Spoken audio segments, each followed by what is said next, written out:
Hey there, YouTube. Today I'm going to show you all this 2002 Jeep Grand Cherokee Limited with 80,000 miles. Now this particular Grand Cherokee packs the 4.7 liter V8 under the hood. This is also the quadra drive model, so yeah, four-wheel drive. This generation ran from 99 all the way up to 2004. It's not really a whole lot different from the first generation Grand Cherokee, which originally was designed by American Motors. This also was the last to have the 4-liter inline 6-cylinder engine. And amongst Jeep enthusiasts, that also was the engine of choice, not so much the V8 versions. Check out these tires, 235/65/17s, rear disc brakes of course. This has a live axle, it doesn't have independent suspension. The front suspension also utilizes a live axle, so it will ride like a donut. Cargo capacity was up to par. You can see the nice flat floor. Wheel wells really don't intrude very much, and you can fold these seats down. Let me just give you an example if I can. Tumble that headrest. If I can. It doesn't want to cooperate, but yeah, you can tumble that headrest and you'd have a nice flat floor. In here we'll have the full-size spare tire. You can see it looks as if it were never used. This thing is so spick and span. Jack is right underneath. Power outlet, little compartment here, which holds the 10-disc CD changer. Magazine is inside, and little net and hooks to strap whatever it is you want. Look inside. Interior quality actually wasn't too bad considering it was a Chrysler product. As you guys know, Chrysler products really didn't have the best of interiors, but they really hit it off pretty well in the Grand Cherokee. Here in the door panel, everything is cushiony, memory seating up to 2 settings, auto down function for the driver window, door locks, window lock, power mirrors. Again, everything soft to the touch, door pocket. You can see it's just breaking up over here. You can tell the previous owner rested his elbow there. Now the front seats were always very comfortable. I've driven a 2001 V8 model with the cloth interior, but even with that it was so cushiony soft. Adjustments to the driver's seat over here, backrest, and lumbar supports. Alright, there's no key fob, but should have had one.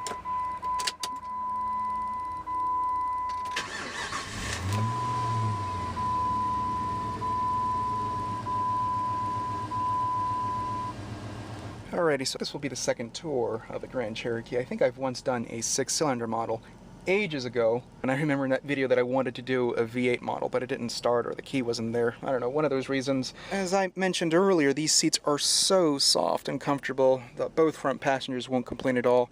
Though the sun really took its toll on the seats, the leather. It's just toasted. This isn't even soft anymore, but it really hasn't affected comfort much. For the most part, it's a very pillowy, soft seat. Backrest is very supportive, lower section as well. Legroom is great. Lots and lots of thigh support, can't complain at all. So yeah, comfort was pretty much covered here. Now interior qualities, as mentioned earlier, were pretty good. This entire dashboard, soft to the touch. The glove box, I'll admit, is tiny. Very creaky too.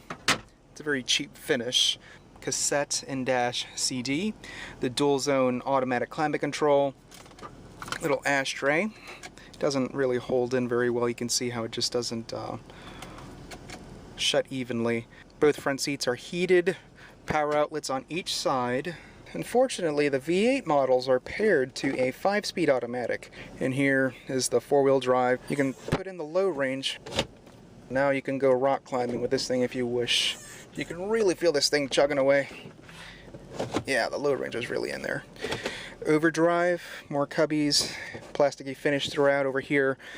The center console is jiggly. You can hear how creaky it is. Little coin holder up in front. Holder for your CDs and possibly a tissue box holder and pen as well. Armrest is a bit on the cushiony side.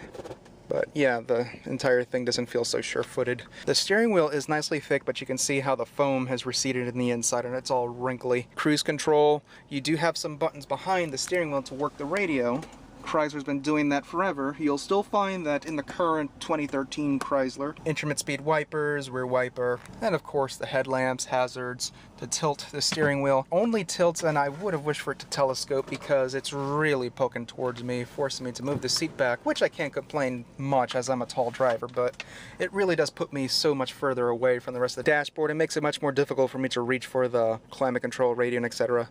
Headliner's nice and plush. This large sunroof, here's where you work it. Ooh, sounds as if it weren't used for a while. Definitely needs some greasing. Oh yeah, that thing needs to be greased.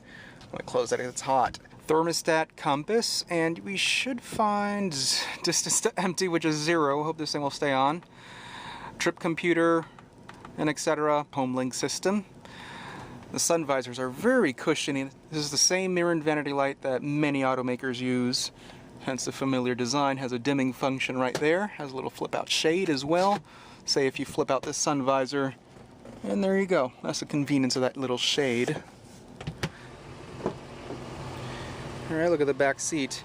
Not too spacious, but before I get to that, materials do carry over, except for the upper section of the door panel, changed over to a plastic material. The seats are on the cushiony side as well, but there's not a whole lot of legroom, and I'll show you. Yeah, my legs are cramming onto the backrest, and I do have the seat adjusted to where I prefer. Pull this out over here, and you'll have a cup holder. Really involves a lot of effort, and I don't know how these things haven't broken a lot sooner. Yeah. There's no center armrest over here, so you just have to leave your arms dangling around. You have oh shit handles and reading lights up above.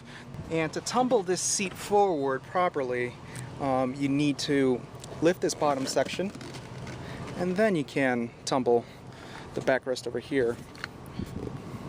This is to flip the headrest too, so that's what's stopping the seat from folding here. But you guys get the idea. 4.7 liter overhead cam V8, 235 horsepower. There's a slightly more powerful version of this engine out there. I think it will say high output under the V8 badge.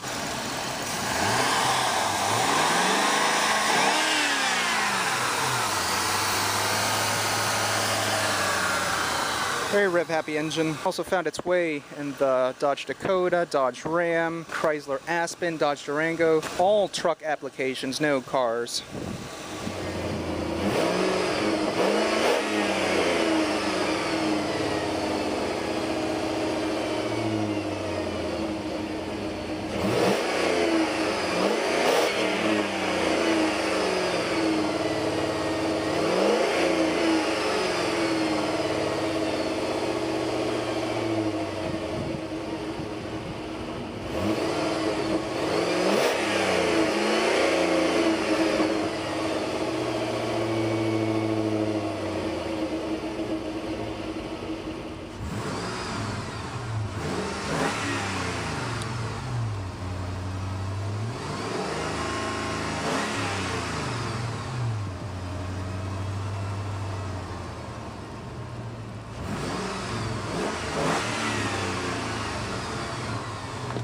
Such a beautiful sounding engine.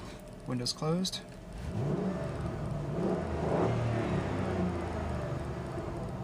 Shakes the truck.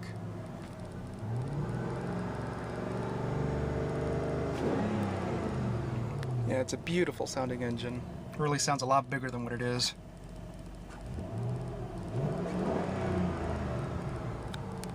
Anyways, YouTube, I just wanted to make this tour as I feel an updated video of a Grand Cherokee is deserved. And thank goodness I found this limited four-wheel drive and V8 version, so I can't find one any more special than this. Of course, there's more upgraded models. And amongst all the competitors, this was probably one of the favorites in terms of off-road capabilities. The 6-cylinder version, very good engine. Unfortunately, it was paired to the 4-speed automatic. And in that application, I will admit that it does feel a little bit underpowered, especially when I drove them in the northern states. There are quite a few enthusiasts of the 4.7. It's a very smooth engine. As always, YouTube, thanks for watching, and I hope you guys enjoyed this tour.